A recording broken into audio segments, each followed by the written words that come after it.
Boom, part two. Okay. Ba-da-da-da. Woo-doo-doo-doo. All right. Um, do you have more you want to talk to about the 11th metal and how he's using that to kind of get into the Um, minds of the people? But no, I'm kind of in waiting mode right now, where I'm waiting to see like more of how that 11th metal will work, because yeah, like he knows it's there, and that's why like I was confused and I thought it was the other metal. yeah. But he knows it's there.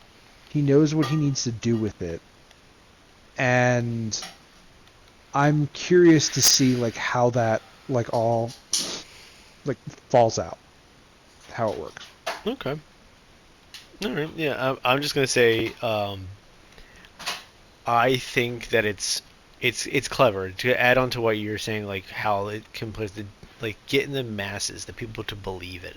I think it's a very important thing here for the ska because they are such a beaten down group of people.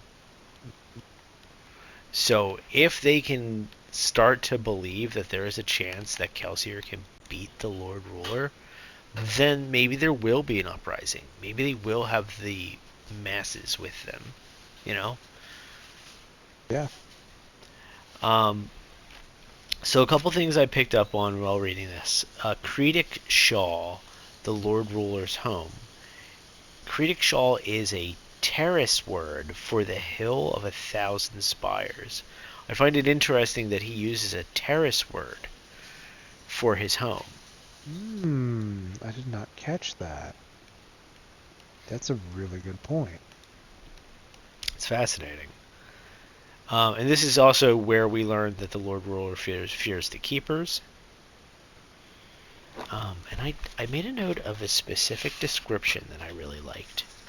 And I kind of want to read that. I do think he found a way to make himself immortal. Yeah, you're starting to try to piece things together here. Hmm.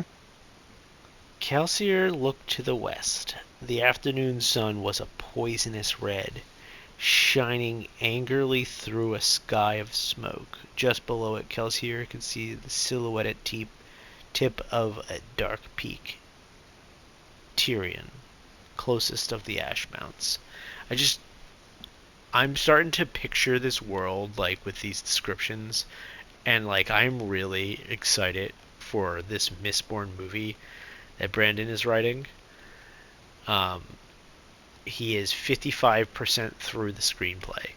Wow, Yeah, that's really impressive. he's going he's going fast. And he said Nice. he does weekly update videos, like Oh, every cool. week, like just like I didn't know about the that. status of him and like what's going on, book progress, all that kind of stuff. That's really And nice for fans. yeah, isn't it? It's really great.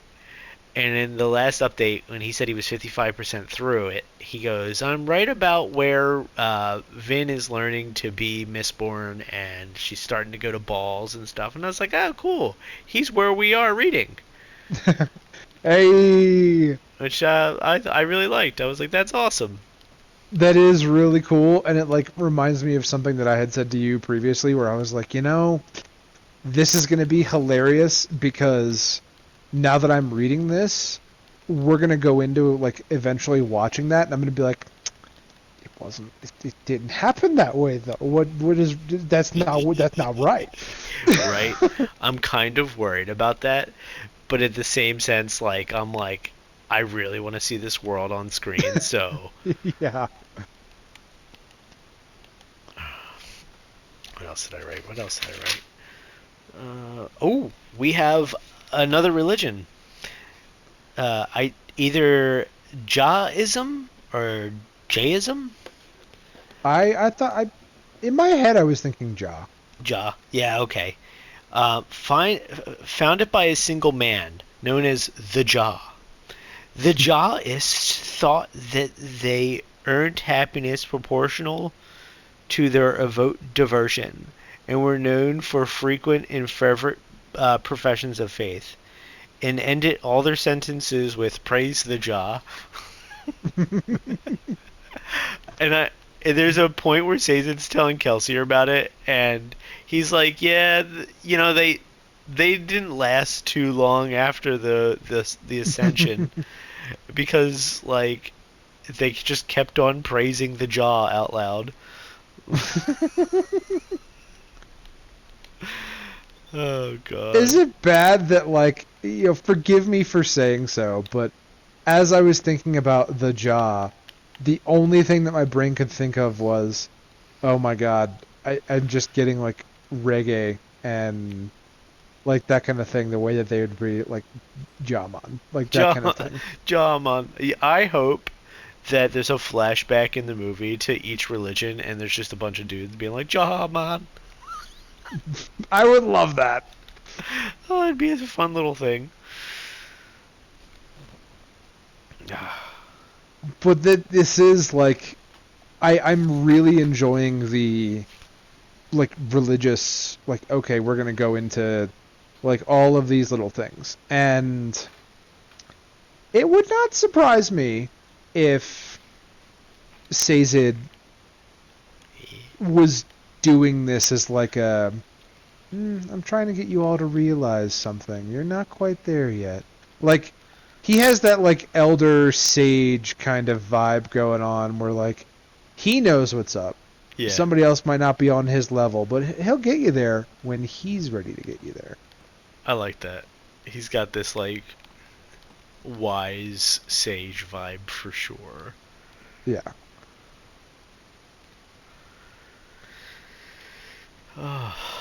And then to end this chapter, I have the words of Lestabonus Mm. because I like the words of Lestabonus.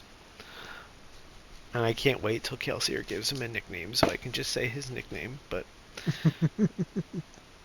so there's a conversation between Lestabonus and Vin about Marsh. Mm-hmm. And they're like, Marsh. Vin whispered beneath the general hum of the room. Is that a nickname? Nothing without the call of his parents. Vin paused, trying to decipher the boy's Eastern dialect. Not a nickname then? Lester Bonus shook his head. He wasn't the one though. What was it? Iron Eyes. Others stopped using it. Two calling close to an iron in the real eyes, eh? Inquisitor? Vin glanced at Marsh again. His expression was hard, his eyes unwavering, almost like they were made of iron. She could see why people stopped using the nickname. Even referring to a Steel Inquisitor made her shiver. And that was I just like the way he talks. He's fun. No, that is pretty cool. It's Marsh definitely has that older brother look of like, all right, I'm done with your shit. Yeah, You need to be done with your shit too.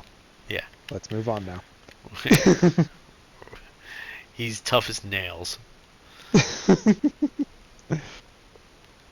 And I feel like, he, now that we've learned that he used to like lead the rebellion and do these things, like he had to do that kind of stuff. He had to have that look of, like the parent. And I Right. feel like that is probably one of the reasons why he doesn't do these things anymore. Is not just because of what he told Kelsier, but you can only do something like that for so long before your brain's like, I'm done. This ain't Right. working. I'm done. I'm done giving a fuck. Like, I can't. Yeah, I mean the Lord Ruler's really good at what the Lord Ruler does. I mean, you wouldn't Yes. be in charge for 1,000 years if um, if you weren't, right? Or as the masses are led to believe, that's how old he is, right? We don't actually Hmm. know that. It could be all fake. But um, Marsh trying to fight God. Could you imagine trying to literally fight God? It actually reminds me of a conversation I had today at work. I will tell you about that off recording because it's wonky, but Okay. um no, I completely agree with you. Like you're doing this one thing for so long, you're trying to succeed, you're trying to make it work, you are like busting yourself to do your best, Uh-huh. and eventually you just sit back and have to go, all Fuck. right, yeah, I'm done. Yeah, Fuck. we're done. I can't do it. Yeah. And you also got to think like his brother was captured. So like was that a turning point in Marsh's life, you know? I I have to think that it was, compared to what we were talking about previously. I think it was a combination of not just his brother being captured, because I felt like that hurt. That probably like really was like, oh God, what do I do? But they both loved this same woman Yeah. in their own way. And the Mhm. fact that both of them were in this position, I feel like he probably put his last muster of strength to help get them both out.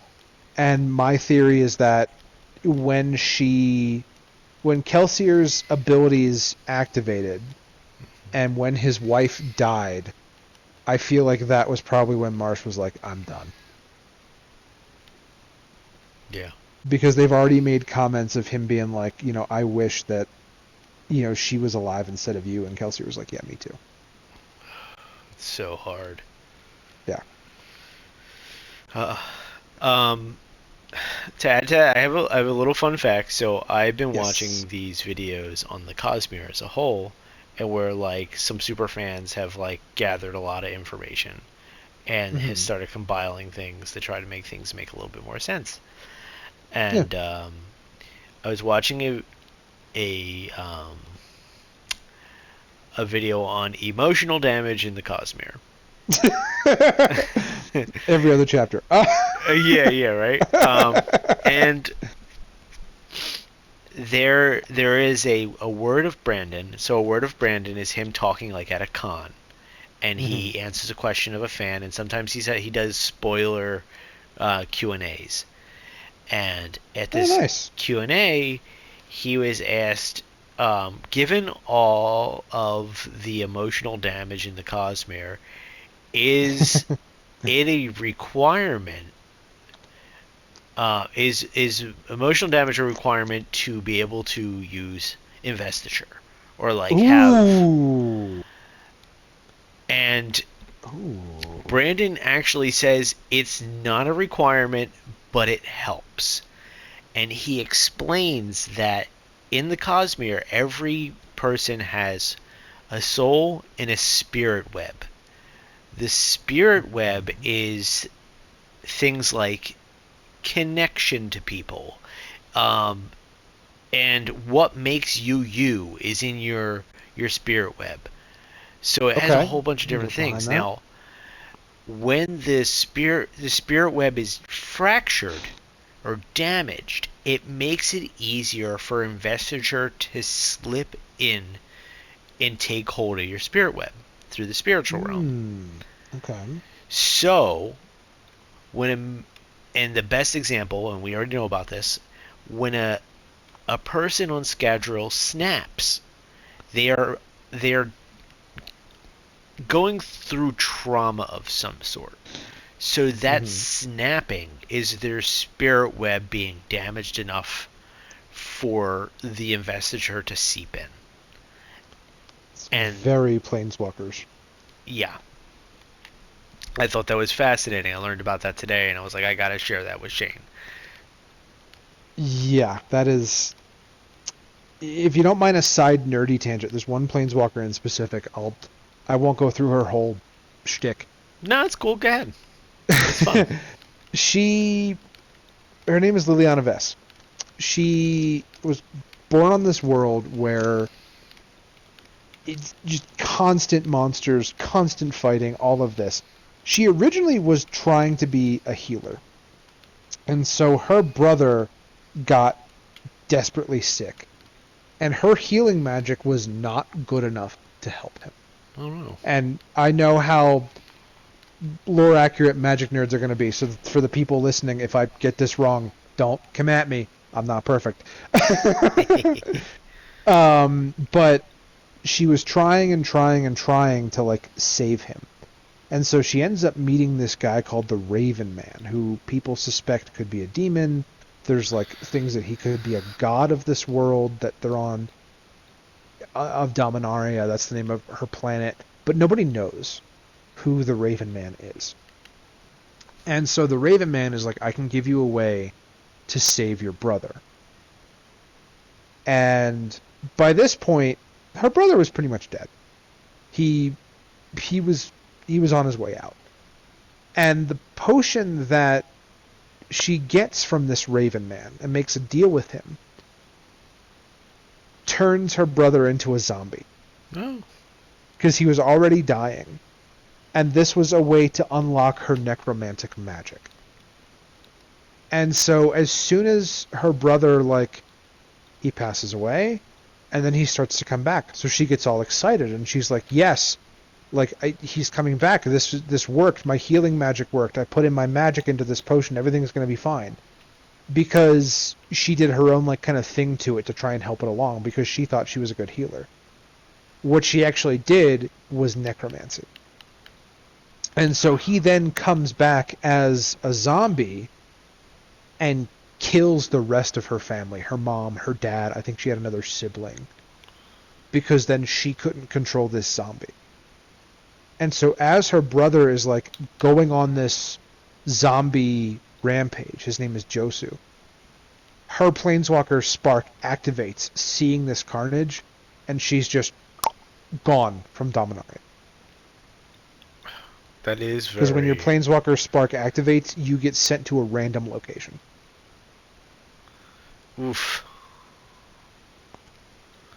That's not ideal for that situation, but no, it's a little uh-oh. yeah, that's one way to put it. Yeah.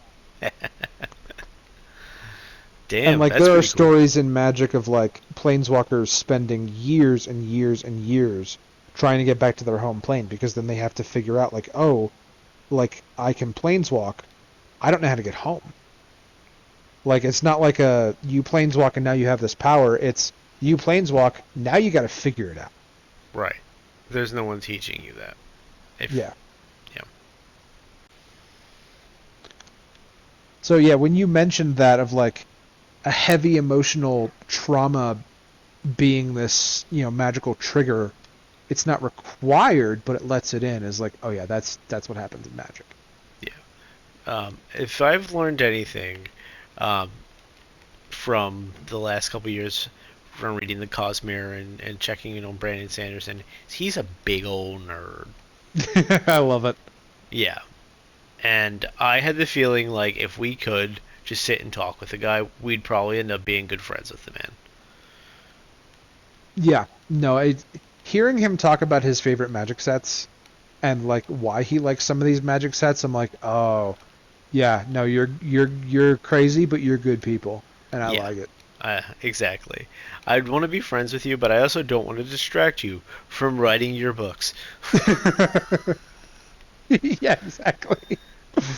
Like keep them pumping, but like also if you don't play Magic, yeah, let's do that. That'd be sick. Alright, let's see here. So we're going to move to chapter 11. As a side note, you don't have to sleep. I'm just doing that because I have nightmares. I'm happy to like look at my notes as we're. No worries. So I'm going to read the epigraph. Mm-hmm. It seems Rashik represents a growing faction in Terrace culture. A large number of the youths think that their unusual powers should be used for more than just fielding work, husbandry, and stone carving.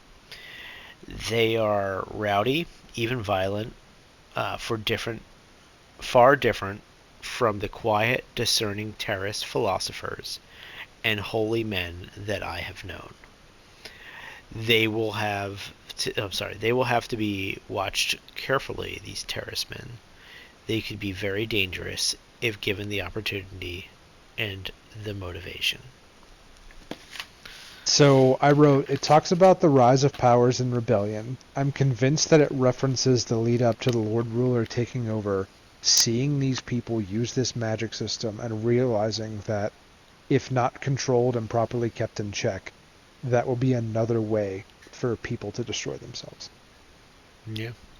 So you think like the Lord Ruler is like, okay, I can control this and make sure I can control this. I can make sure these people aren't breeding with certain people, and I can make Mm-hmm. sure like the world doesn't get overran with people abusing these abilities.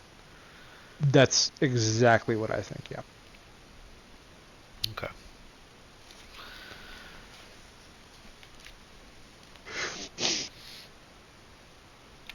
Let's see here.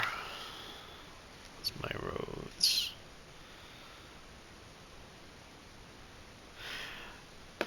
So one thing. So this chapter, they find the attack on the Vin's old crew den, Yeah.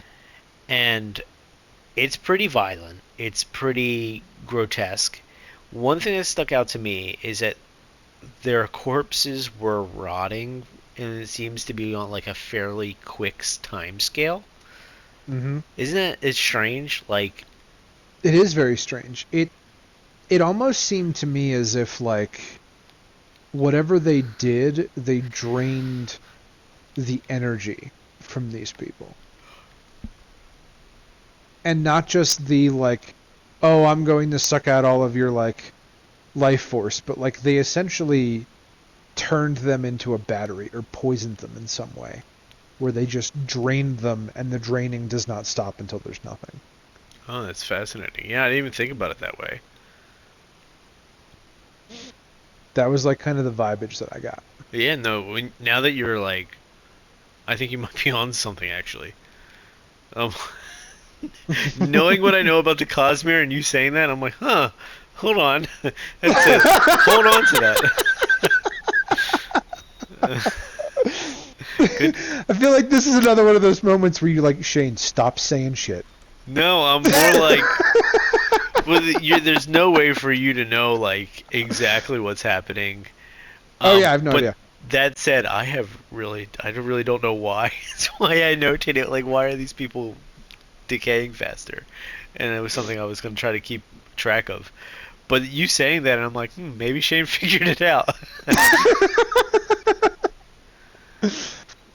Yeah, it reminded me of some stuff in D&D, and it also reminded me of like, as they talk about burning metal and the body being a furnace, like what if somebody figured out how to then say, okay, I'm going to use something to then have somebody else burn the metal for me mm, or something like that. Like I just feel like that was like some magical nonsense that killed them. that's that's interesting. I like the way you're thinking.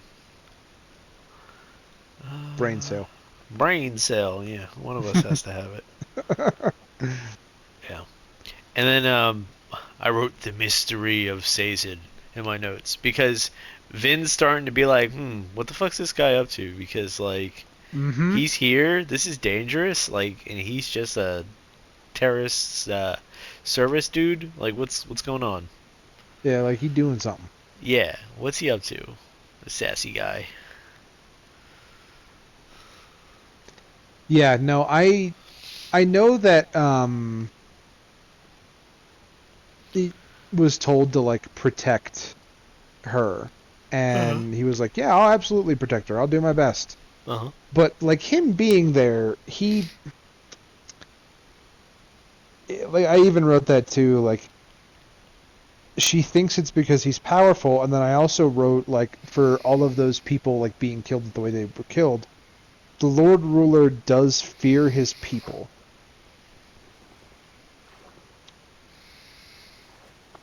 And it just made me think of like you wouldn't there's a motivation behind that. You're not just doing that to send a message. I mean, like you could, sure. Like evil people have done worse. Yeah.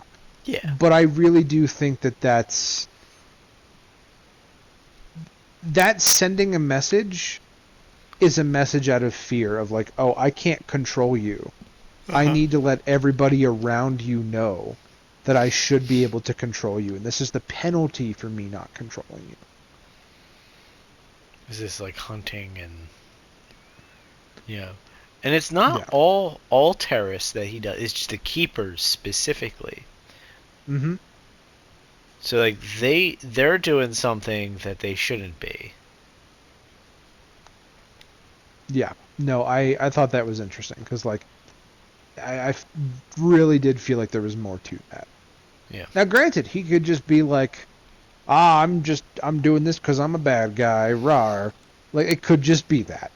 But to me, it really felt like there was something else. Yeah. I think that's fair. Let's see, what else do we have here? Can we can we actually talk about how much the Inquisitors just don't fuck around? Yeah. I mean, they're leaving people in the shape of pudding. Like they are literally just decimating these people, like ripping off limbs, grinding them to a pulp. I'm pretty sure there was description of like somebody's like there was just a mess of like messed up organs just jutting out the front of someone's chest. Mm-hmm. It's like god damn. Yeah, this was the fear being put into this. I feel like this buildup, like I'm just picturing this scene where like the first time Vin and Kelsey are gonna have to really deal with these people is there's gonna be Ash. Because as you notice, we don't hear about the Ash descriptions anymore. And I feel like that's purposeful. I feel like the Ash is like some sort of symbolism type thing. I just don't know what it is yet.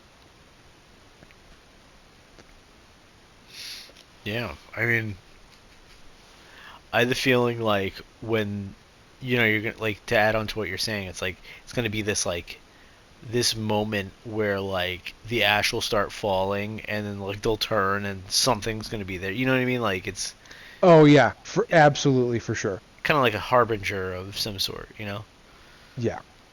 um, bringing like the desolation and ruin of these characters. The next section of my notes, I have a little bit about religion, a little bit about Vin's trauma, Okay. and so what would you like me to touch on? Because I know we're kind of Uh, bouncing around like yeah, kind yeah. of stuff. We got to find a purpose here with this chapter. Yeah, Um, I have a little bit of religion as well. Do you want to talk about that first? sure. Okay. Why don't you start? So I put the quote, "Oh, they contradict each other, but I believe them all." And that's very much how I look at the world personally. Hmm. And I wrote, "You don't have to be right when it comes to faith." Faith is very, and this is what I admire about Sazed, is he takes this stance of, yes, here are these things, yes, here's what's happening, but I find truth, I find tidbits in all of these stories.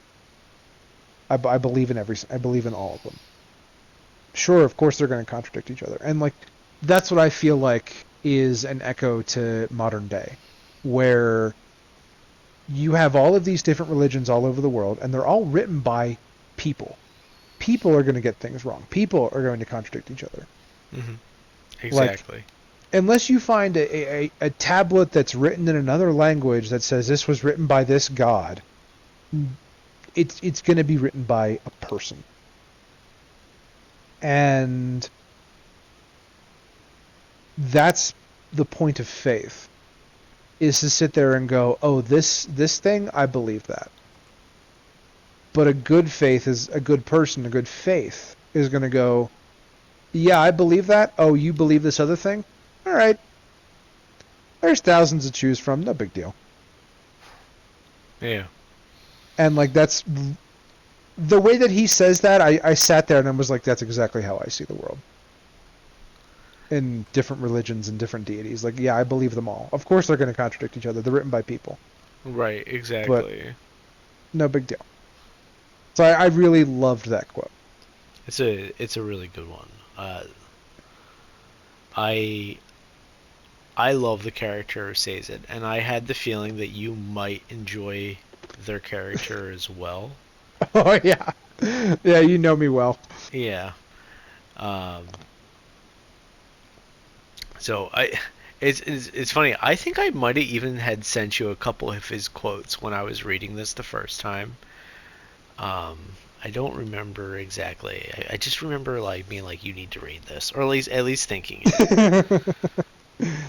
You might have thought it, but like now you got me into it, and like if you did, I'm just gonna say you're 100% right. Like if I was in this world, I don't even know if I'd like want the magic. I would just be one of those people where I'm like, yeah, I'll just keep all the stories. That's fine.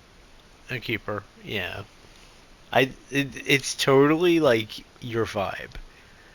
A terraceman keeper, like you absolutely would do that. Not only that, but they live in the fucking mountains, Shane. Like if you remember from one of the epigraphs we read earlier, they were like, "Oh, it's cold up here in the mountains." Yep, I remember that. Yeah, yeah, yeah. So like, here are these mountain people that just like keep all of these religious stories, and it's like, oh, that's my day job. I'm sold. Let's do it. Yeah. And there's another thing that's going to be coming up. And it fits you also, and I can't wait to talk about that with you. Ooh, Yeah. okay. Yeah. And I'm excited. this actually works. So you're a terrorist. You so like when we play the Mistborn Cosmere RPG and you make your character, you can make a terroristman keeper. Yes. Oh, I appreciate you. I'm excited. Let's see here. Let's see if there's anything more to this because I have the page open with the quote. Oh, sure. Um, and I believe the need for each of them to be remembered. I love that part as well. Mm-hmm. And then Vin asks, then how did you decide which religion's prayer to use? And he just says it seemed appropriate. And God, this dude is me. I love that. Um, and right before this, Sazed talks about the group called the Kazi, um, and he does a death chant meant to awaken the spirits of the dead and entice them to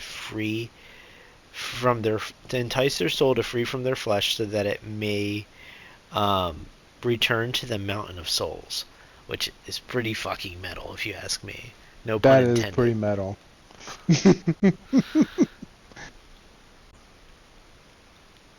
Um, but yeah, no, the Sazed's awesome. I'm loving it. That's why the first time Sazed was mentioned, I just wrote his name in my notes with a heart next to it. Yeah. um, that was a big thing I wanted to talk about with this chapter. You Mm-hmm. said you also wrote stuff about Vin. Yeah. So there's two things I wrote with Vin, and then the last one's about Kelsier. So Okay. the first thing with Vin is, I think it was a moment Kelsier was like, "Did she just soothe me?" Mm-hmm. And he even commented about how he was like, "Okay, this is suspicious that you were getting this quickly." Or like, not suspicious was the word that he used, but he was shocked. Right. He's like, how And is this girl this good? yeah, and I'm sitting there like, how is no? I was like, no. If I'm learning anything from this book, is that like, that to me is like, okay, something's fucky. I don't know what it is, but something's fucky. Yeah. You're And I'm like, waiting to figure that out. I wouldn't like. It would be one hell of a twist if she did have like a hidden memory or like alternate personality that she just can't access, and that's where all this skill is coming from. Like because of trauma and like putting that stuff away, wouldn't surprise me. right. Um, but Vin saying I wasn't friends with them, and everyone around her was like, "Oh, that's really cold," and like Yeah. I I didn't think it was cold. I've there's a part of me that understands why she did that. Yeah. How she was treated by all of these people. Like, she did have that moment of kindness internally where she said, "Oh, I wouldn't wish this on them." Like, she did have that inner dialogue where she commented about, like, "Oh my God, this was so brutal. This was not okay." Absolutely. But by her saying, "I wasn't friends with them," that was meant as a statement. I mean, the last instance of her trying to be friends with one of them, he betrayed her. Yep. Like, I imagine that scab is pretty raw. And it's an echo of her trauma to look at all of these people, all of the people who had like used her and treated her like crap. And I mean, maybe some of them didn't even fully do it as much as the leader, but they still participated. They were there. And they were there. They didn't stop it. And so for her, seeing this happen was like that sucks, but yeah, okay, whatever. Yeah. Pretty And much. like, Oh well. to me, I'm like, I understand that. I don't blame her for that one bit. Nah, either do I. You know, um, earlier when we were talking, we mentioned how like we get to see like who Vin is from another point of view, and like I always enjoy those moments. This is what I was talking about, where like Kelsier's like, "Damn, that was cold," you know. Mm-hmm. And I think part of the reason Kelsier says that is, and we see it as Kel progresses through this chapter, is he has a really strong soft spot for any ska. It Mm-hmm. feels like any of these beggars who are supposed to be the lower than low in the society. He's like, oh, here's some money, here's this, here's that. You know, Yeah, he's there was not that excellent scene where he was like in the poor districts and he was like, "No, I can't solve everyone's problem. I'm doing my best." right. I can't do this all with coin. Like he wants to give his coin to everybody. Um, and we already know that Kelsier did not put up with the bullshit that this group did to Finn. I mean, Mm-hmm. what he did to Cayman was pretty brutal. Yeah. Um, but I think in this moment he's not seeing those people. He's seeing the Ska that got brutally murdered by one of the Lord Ruler's attack dogs. Mm-hmm. You know, so like I think you're right. Vin's not necessarily being um, cold, but like there's a lot of grieving in that moment in Kel's eyes, and he's like, "Damn, how could you say that? All these people were just brutally murdered by a vicious monster." You know, so that's I think where that's coming from. Yeah. No, I completely agree with you. Like that's also why like I feel like him taking care of her is almost like forcing him to pull on that like moral compass.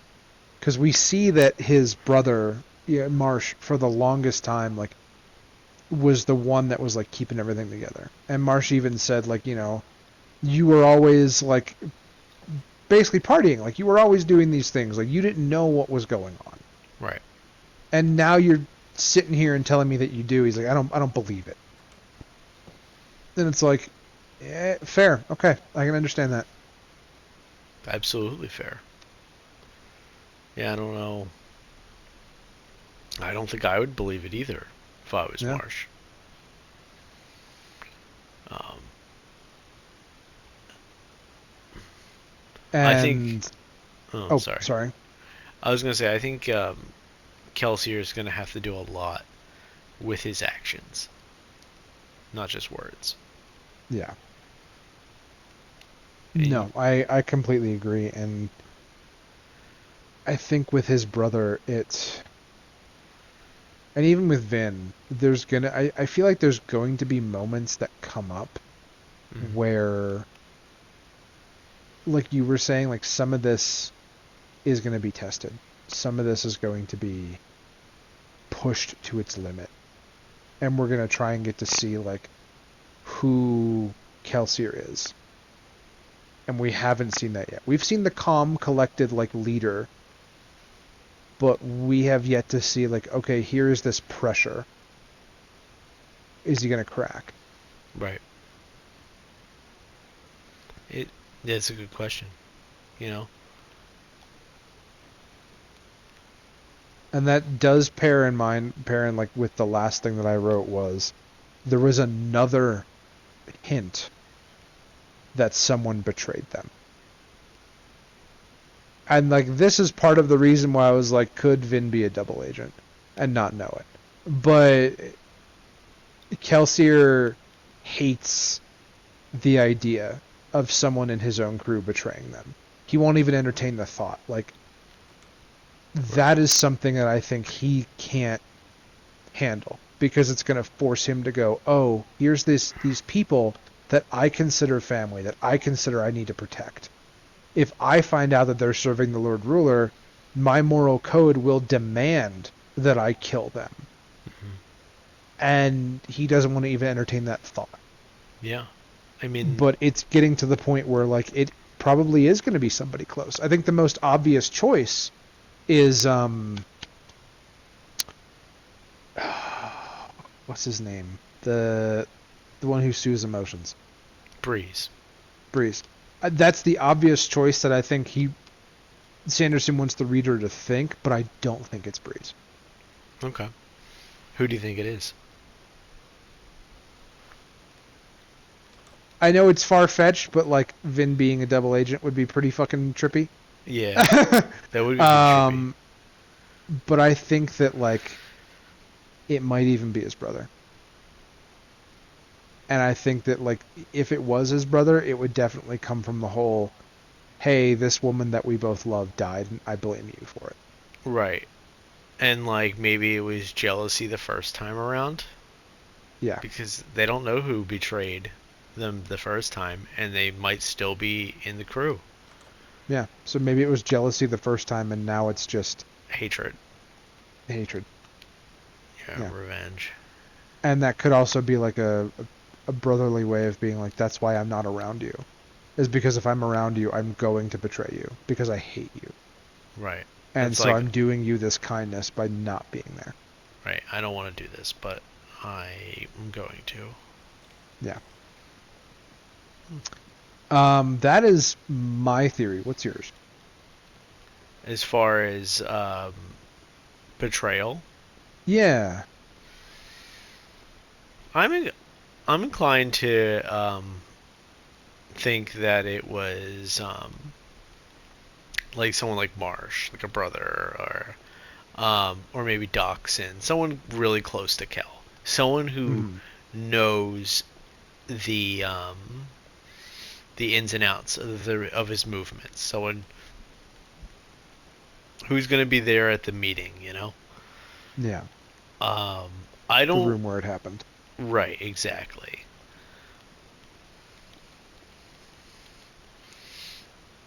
You know, something No, like that. that's kind of what I'm leaning towards as well. Is like there's something, but like I it's not solid enough. Like I want more information. But I do think it's interesting and like Vin is naturally mistrusting, Hmm. and so that's kind of what made me think like maybe she had something going on that she just doesn't know about because like Kelsier has already made comments of like, oh, this girl trying to eavesdrop, my god, and like always trying to find out the information. Like, yes, it is a survival mechanism, no discredit there, but like if it comes to find out that like she is also something else aside from just Vin, and whether that something else is like a betrayer type character or like this all powerful something or other that's like hidden away in her head, I would not be surprised either way. Yeah. No, I think that's a good go because she's really good at what she does. She is a prodigy of some sort, you know. Yeah. Yeah. Curious to see um, how things unfold compared to your thoughts. Yeah. Um, I really, I'm really enjoying doing this, like reading through these. So I hope you are as well. Oh, absolutely. I haven't like dug into a book this much in a long time. Usually reading is pretty hard for me unless it's comics because when I try and read on my own, um, I'm learning more about myself as we read, and Hmm. I'm learning that it is smarter for me if I find a book that I like to not jump into it and try and finish it the way that I used to. I need to Which like which take is breaks.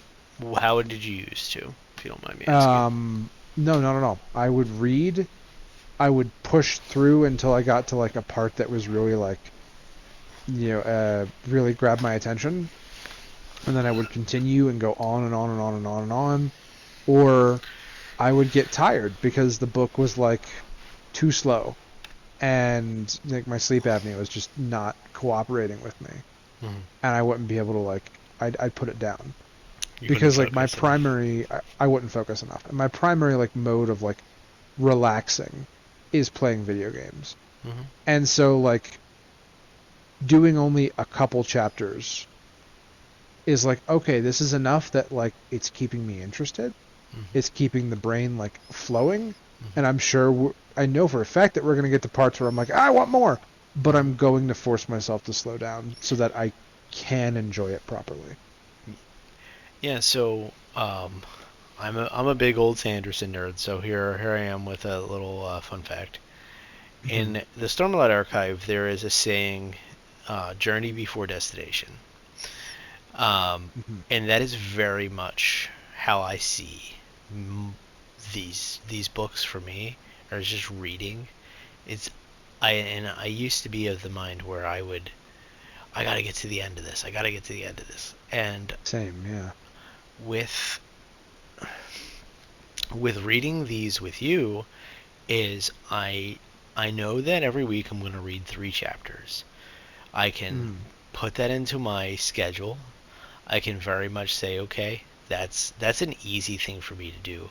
I'm not gonna get overwhelmed by like not overwhelmed, but like kind of like tired of it. You know what I mean? By Yeah, reading too you're not going to much. burn out. Burnout, there it is. And I can very much enjoy the journey. I'm not worried about getting to the end of this book. I am enjoying reading it and just picking up things and then talking to you about them.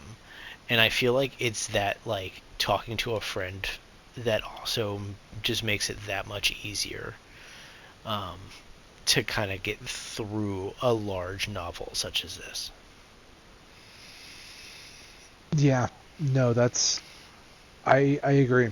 And like I feel like this is something that I'm going to use with my wife. She has I feel terrible because she has so many books that she's like, "Hey, I want you to read this. This is fantastic. This is a great story." And I'm like, "I want to read it too, but it's hard."